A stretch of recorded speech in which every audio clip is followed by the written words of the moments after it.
bienvenue à toi dans ce tirage. Alors aujourd'hui on va aller voir un petit peu ce que nous réserve cette nouvelle lune. L'intention que j'ai décidé de poser c'est qu'est-ce qu'on peut faire de cette énergie de nouvelle lune, parce que c'est quand même la deuxième nouvelle lune du mois, hein. C'est quand même rare ce truc là. Donc voilà, là on va finir le mois en beauté, enfin en tout cas je l'espère. On regarde. Alors moi ce que je te propose c'est 2 choix, mais cette fois-ci c'est 2 choix entre 2 tarots différents. Donc il y a le Tot et puis il y a le Wandering Star. Voilà. Est-ce que tu le connais, celui-ci, ou alors le Tot? Voilà. Ok, ça marche? Demande-toi lequel te parle le plus, lequel est le plus proche de ta vibration du moment, et regarde dans la barre d'informations pour avoir accès à la minuterie. Voilà, allez on commence. Commençons donc avec notre cher ami Tot d'Alistair Crowley. Alors on va regarder des énergies pour toi pour cette nouvelle lune, la deuxième nouvelle lune du mois. Ok, la carte du bonheur, le 9 de coupe, la lune.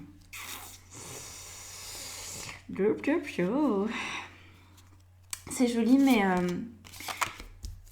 c'est joli et sombre à la fois, en fait. Je t'expliquais. En même temps, bon, c'est logique, hein, parce que c'est une éclipse. Une nouvelle lune, c'est le principe, hein, tu le sais. C'est une éclipse. Mais on va regarder l'éclipse de lune, ce que ça donne. Parce que là, il y a beaucoup de choses dont tu peux te débarrasser. Ok. Et on a quoi? On a le chariot ici et la papesse en finalité. Ouh, on a le soleil en dessous. Est-ce que je le garde? Oui, quand même. Je vais te le mettre en bonus parce qu'il est cool. Alors, au dos de deck, on a un 3 de coupe. Ok. Alors, regarde ça. Ici, on a un petit peu le déroulé des énergies de cette nouvelle lune pour toi. L'énergie avec laquelle tu commences et l'énergie avec laquelle tu termines, et puis un petit peu de bonus avec le soleil. Donc, à quoi ça ressemble? Cette nouvelle lune, elle met le doigt sur les manquements au bonheur. Je pense que tu n'en as pas conscience de ce qui te manque pour être heureuse. Peut-être tu as quelques idées, mais j'ai l'impression que tu as du mal à mettre le doigt dessus. C'est comme si, par exemple, tu pouvais penser que ça venait d'un certain domaine de ta vie, et en fait, c'est autre chose. C'est caché actuellement pour toi, tu n'y as pas accès. Donc le but de cette nouvelle lune, et c'est quand même chouette que tu aies l'arcane majeure de la lune ici, c'est justement de te montrer ce qui se passe vraiment, tu vois, et d'éviter de te faire tourner en bourrique, parce que pour l'instant, j'ai l'impression que tu cherches à améliorer quelque chose, mais c'est comme si tu t'y prenais mal ou de travers, parce que tu n'as pas les éléments en fait. Donc tu penses bien faire et tu fais du mieux que tu peux, mais c'est comme si tu parles à quelqu'un qui est sourd. Tu as beau parler de plus en plus fort, si la personne est sourde, ça... voilà, ça ne marchera pas, tu ne pourras pas te faire comprendre, tu vois, il faudra adapter... Du coup, il faudra apprendre la langue des signes. Ben là, c'est un petit peu la même chose. C'est-à-dire que tu essayes certainement d'avoir accès à une forme de bonheur, mais tu t'y prends pas de la bonne manière. Voilà. Donc, cette nouvelle lune, elle va te permettre d'avoir de la clarté d'esprit. L'as d'épée, hein, c'est le but. L'as d'épée, pour mettre fin à ça. Et alors moi, ce que j'entends très fort dans ma tête, c'est la domination. Je pense que tu es dominé, et c'est pour ça que c'est ton inconscient là qui a l'information et que ton conscient ignore ces infos. Tu es dominé par quelque chose. Est-ce que c'est une emprise que quelqu'un a sur toi? Est-ce que c'est une situation de vie? Est-ce que tu as eu un trauma? Bon, il y a plein de choses possibles, mais en tout cas, c'est lié à la violence. Tu es court-circuité par une forme de violence interne. Étrange, hein? Ici, Alistair, il a parlé Il a renommé cette carte, donc le 9 d'épée, il l'a nommé cruauté. Je sais pas si tu vois, mais c'est cruauté. C'est pas sympa, tu vois. Donc ça, c'est ce que tu es censé mettre de côté. Enfin de côté, non, pas tout de suite de côté, mais tu vas comprendre, cette nouvelle lune va mettre le coup de projecteur sur ce qui t'empêche véritablement d'être heureuse. Et du coup, tu vas arrêter de parler aux sourds, tu vas apprendre la langue des signes, tu vois. Donc là, c'est l'éclair de génie, de lucidité, c'est ça. Tu vas devenir plus lucide et tu vas prendre conscience de ce qui te domine et du coup de ce qui limite ton avancée. Parce qu'on a le chariot là qui nous dit que peut-être en ce moment, c'est pas si évident d'aller tout droit, tu as peut-être tendance à partir dans des directions, parce que t'essayes d'être heureuse, donc certainement que tu envisages différentes possibilités, différents scénarios, mais pour l'instant, à part t'emmener peut-être dans le fossé, je vois pas trop où ça t'emmène, ok?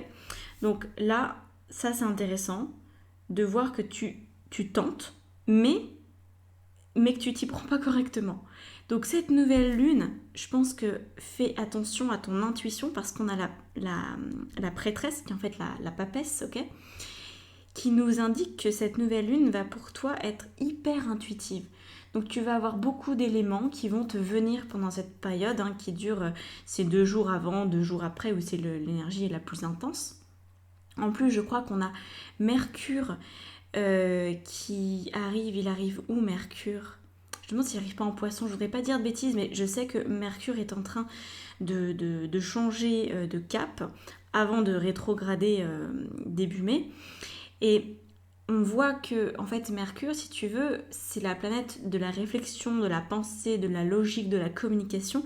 Et là, j'ai l'impression que tu vas enfin pouvoir communiquer avec ton Mercure intérieur, avec ta planète Mercure intérieure, tu vois.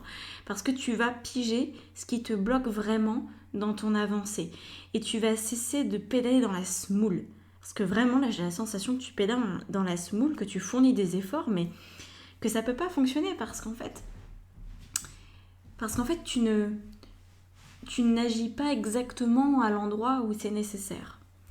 Alors là, on a le soleil en bonus, comme je te le disais.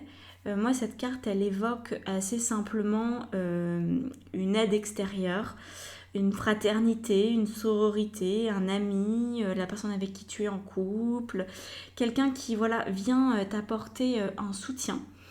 Parce que peut-être que même avec cette intuition très développée pour cette nouvelle lune, tu pourrais encore douter des infos que tu reçois.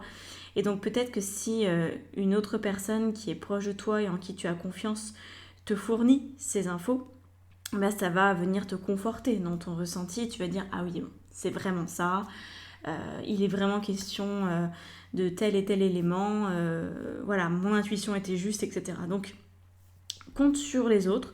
Peut-être sollicite les autres. Si tu es seul dans ton coin, bah, peut-être que c'est un thérapeute, un psy, quelqu'un qui va venir en fait écouter ton histoire et qui va avec le recul comprendre ce qui fait que tu rates la porte du bonheur. Ok ?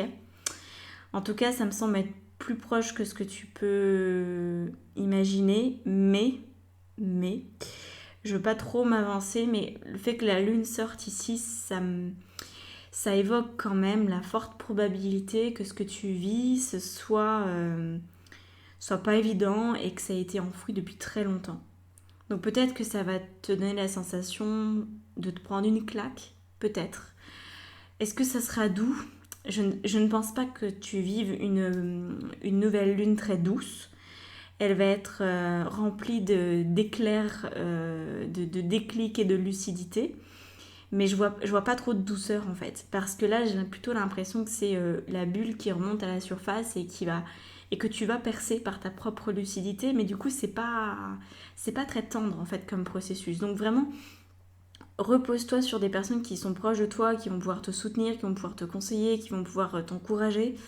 Voilà. Parce que quand on met le doigt sur ce qui cloche en fait, sur ce qui fait que on rate les opportunités de vie, et ben en fait on met le doigt sur notre saboteur personnel et c'est complexe de faire ça. Pour l'ego c'est vraiment difficile et ouais, ça peut être désagréable à vivre. Donc voilà, ça va passer, c'est vraiment pour le mieux et tu vas pouvoir te défaire d'une certaine forme d'emprise, de manipulation que tu exerçais sur toi ou que peut-être quelqu'un d'autre exerce sur toi. Ça, je sais pas, il y a trop de possibilités. C'est toi qui vas découvrir, je vais peut-être pas trop t'en dire non plus, comme ça tu vas faire confiance à ton intuition, ça sera beaucoup plus juste. Et si tu veux que je te confirme tes ressentis, tu peux prendre rendez-vous avec moi pour début mai, tu vois, réserver une guidance et tu verras ce qu'il en découle, tout simplement. Donc je te laisse là-dessus, écoute, très bonne nouvelle lune à toi. Vas-y mollo, hein. Tranquille, fais confiance à ton intuition. Chaque signe est à prendre, chaque événement un petit peu brusque, un petit peu vif, peut être vraiment un témoin intéressant dans cette histoire-là. Allez, je te souhaite en tout cas d'être heureuse le plus rapidement possible. À bientôt. Alors c'est parti pour le choix du Wandering Star. Alors, qu'est-ce qu'il nous raconte ce tarot? Je l'aime beaucoup celui-ci, il est très récent. C'est drôle parce que j'ai vraiment eu la sensation d'avoir le nouveau et l'ancien monde dans ces jeux de tarot. Ça, pour moi, c'est les énergies du nouveau monde. Et le premier tarot, c'était un petit peu plus l'ancien. Des choses plus accrochées, plus lourdes, plus compliquées. Là, je pense que ce tirage va être plutôt sympa. Voilà. Après, c'est un petit peu comme les deux faces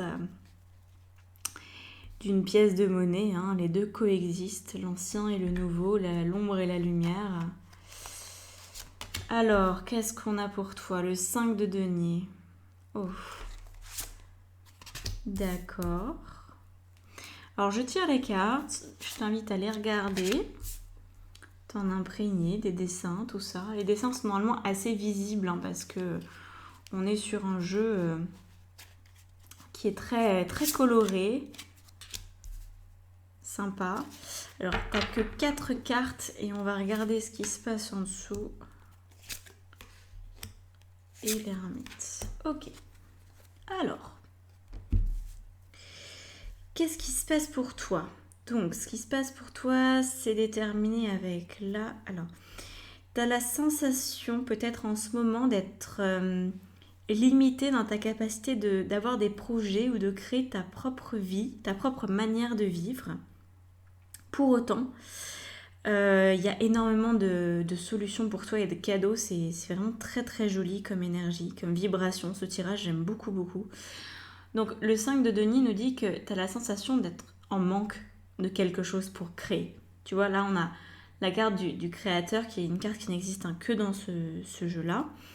Mais en fait, elle vient ici comme si c'était une sensation de non, en fait, j'arrive pas à créer ma vie. Non, je sais pas comment y prendre. Non, il me manque quelque chose. Je ne peux pas y aller. J'ai trop de résistance. Je suis pas assez guérie. Tu vois, c'est ce genre de choses qui ont l'air de se passer dans ta tête ou par rapport à un projet, par rapport à ta vie, déjà de manière même basique.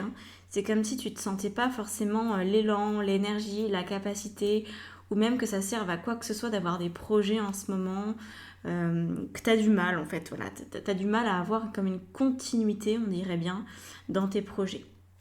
Donc là, le 5 de denier, c'est ce qu'il évoque, c'est un manquement. Pour autant, ce manquement, il existe parce que tu t'éparpilles en fait. Il y a une sensation d'éparpillement, tu vois, il y a 5 deniers, alors que là, on te dit focalise-toi sur une chose. Donc, je crois qu'en fait, la sensation que ça me donne, c'est que tu as la sensation qu'il te manque beaucoup de choses parce qu'effectivement, tout n'est pas de ton ressort. Imaginons que cette pièce-là, ce soit vraiment la tienne, que tu puisses la maîtriser, mais que les autres pièces dépendent des circonstances extérieures, du bon vouloir de bidule, du service que machin truc va te rendre, etc. Je te vois trop dépendante en fait. Et c'est la dépendance à l'autre qui fait que tu te retrouves dans une situation de manque. Alors que là, on te dit, en fait, il y a un truc que tu peux maîtriser, que tu peux vraiment faire à 100% et qui dépend que de toi, et bien, va dans cette direction-là. Voilà. Pour cette nouvelle lune, repriorise les choses dans ta vie C'est ça qui va t'apporter un nouveau départ, une sensation de prospérité, parce que c'est ça que tu recherches, hein. La prospérité intérieure et peut-être financière aussi, pourquoi pas. Mais moi, je pense que c'est plutôt une prospérité émotionnelle. Voilà, tu as besoin de te sentir à ta place, te sentir heureuse, te sentir comblée. Et pour l'instant, tu peux pas être comblée parce qu'il y a toujours un élément qui semble manquant. Donc là, voilà, l'as de denier priorise, ne choisis plus qu'une seule chose. Euh, alors, ça peut être choisir un sujet, par exemple, si tu veux à la fois organiser tes futures vacances, créer ton entreprise, t'occuper de tes enfants, faire à manger, et que tu vois que tu veux faire tout ça euh, de manière parfaite et égale, ça peut être complexe. Donc, il y a certainement des choses que tu vas pouvoir déléguer, mais je crois aussi que c'est surtout le truc de te focaliser sur ce que tu peux vraiment maîtriser, tu vois. Peut-être au niveau de tes projets, je sais pas, j'arrive pas à te l'exprimer en mots, c'est bizarre, mais c'est comme si tu te faisais polluer en fait par des sensations qui sont pas vraiment les tiennes et que du coup ça t'enferme et t'as l'impression que tu perds la maîtrise sur ta vie, que tu perds la maîtrise sur tes projets, que tu te renfermes, que tu vois, tu te restreins en fait. J'ai l'impression vraiment que tu te restreins. Donc peut-être va plus vers l'ouverture et accepte de ne pas pouvoir tout maîtriser, encore moins tout contrôler. Et essaye d'œuvrer dans ton quotidien en fonction de ce qui dépend de toi. Et laisse le reste à la vie. Laisse le reste aux autres. Je pense que tu inquiètes. Parce que le 5 de denier, c'est quand même un conflit, hein, c'est pas terrible. Je pense qu'il y a de l'inquiétude. Ouais.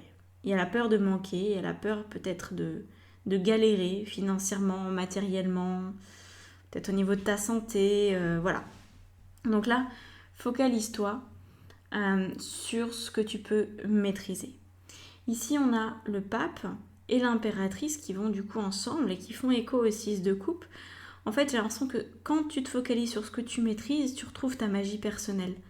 Et tu arrives à nouveau, ou peut-être pour la première fois, hein, je ne sais pas où tu en es dans ta vie, à créer du beau, à créer des choses qui te ressemblent, à être plus en lien avec ta sagesse, avec la nature aussi, ta propre nature. Ça devient plus simple, ça devient plus agréable. C'est un quotidien ouais, qui est beaucoup plus simple aussi. Beaucoup, beaucoup plus simple. C'est comme si tu arrivais à te contenter de ce que tu as. Pas dans le sens de limiter tes projets, mais dans le sens de te dire j'ai suffisamment de qualité pour faire ce que j'ai à faire. Tu vois, c'est dans ce sens-là, de se satisfaire de ce qu'on a en tant que talent, en tant que qualité, en tant que capacité. C'est de ça dont tu apprends à être satisfaite. Et donc là, je pense que tu atteins une forme de réconciliation intérieure. C'est ça les énergies de cette nouvelle lune pour toi. C'est de te permettre d'être bien avec la personne que tu es. Le 5 de denier parfois évoque l'envie de sauver, de se sauver, de fuir ou de sauver quelqu'un. Et là, peut-être que ça va te parler. Si tu cherches toujours à en faire plus ou que tu veux, que tu t'inquiètes alors qu'en fait tu maîtrises pas les situations qui t'inquiètent et que tu peux rien changer en fait de ce qui t'inquiète. Tu peux juste te focaliser sur tes capacités, tes talents, ce que toi tu peux mettre en place. Et quand tu fais ça, eh ben les choses s'améliorent beaucoup. La carte bonus, c'est l'ermite. Donc l'ermite ici, elle a deux côtés, hein. Encore une fois, un petit côté sombre et un côté lumière, c'est-à-dire que si tu te renfermes sur ta soi-disant incapacité à créer ta vie comme tu l'entends, ça va être de pire en pire. Par contre, si tu utilises l'introspection comme une solution pour te réconcilier avec toi-même et pour dire ok, je vais prendre un temps seul là dans mon coin pour reprioriser, pour remettre des échéances à certains projets et pour voir en fait qu'est-ce qui est de mon ressort et qu'est-ce qui ne l'est pas. Si tu fais ça dans ce but-là, dans une forme en fait méditation active, tu vois, là ça va être porteur. Donc utilise cette solitude qui a l'air d'être présente en ce moment dans ta vie, non pas pour être en retrait, mais plutôt pour vérifier que tu es vraiment en train d'être dans ton essentiel, tu vois. Et évite surtout l'éparpillement. Maîtrise ce que tu peux maîtriser, c'est ça qui va te permettre d'éviter d'aller dans toutes les directions. Voilà pour toi cette nouvelle lune, j'espère que ça t'aura parlé, n'hésite pas à me faire un commentaire si ça évoque quelque chose chez toi. Si tu veux de l'aide par rapport à cette notion de prioriser, tu dois savoir un peu quel domaine ça vient toucher, tu peux réserver une guidance avec moi pour le début du mois de mai. Voilà, les liens sont dans la barre d'informations, juste en dessous de la vidéo. Je te dis à bientôt et je te souhaite un beau moment, un beau passage, une belle éclipse.